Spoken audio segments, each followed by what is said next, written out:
जय शिवराय. थोडक्यात जाणून घेऊया किल्ले पुरंदरबद्दल. पुरंदर किल्ला पुणे जिल्ह्यातील सासवड गावात सह्याद्री डोंगर रांगांमध्ये वसला आहे. शिवपुत्र संभाजी महाराजांचा जन्म ह्याच किल्ल्यावर झाला. किल्ल्याची रचना एकदम मजबूत तटबंदी, बुरुज, दरवाजे युक्त आहे. किल्ल्यावर पुरंदरेश्वर व केदारेश्वर अशी 2 शिवमंदिरे आहेत. एकेकाळी किल्ल्यावर अनेक लढाया झाल्या आहेत. शिवाजी महाराज, शंभूराजे, येसुबाई साहेब सोबतच अनेक शूरवीर मावळ्यांनी या गडावर वास्तव्य केलं आहे.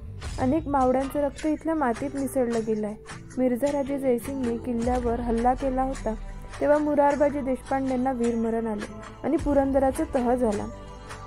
मुरारबाजींचा 2 हातांमध्ये तलवारी घेतलेला पुतळा किल्ल्यावर आजही आहे, जो येणाऱ्या जाणाऱ्याला प्रत्येकाला प्रेरणा देतो. महाराजांच्या काळातील वास्तू गडावरील संग्रहालयात आजही जपून ठेवल्या आहेत. इतिहास, संस्कृती आणि निसर्गाच्या तिघांचा एकत्र संगम अनुभवायचा असेल तर पुरंदर किल्ल्याला अवश्य भेट द्या. किल्ल्याबद्दल पूर्ण माहिती, इतिहास ऐकायचा असेल तर कमेंट करून सांगा.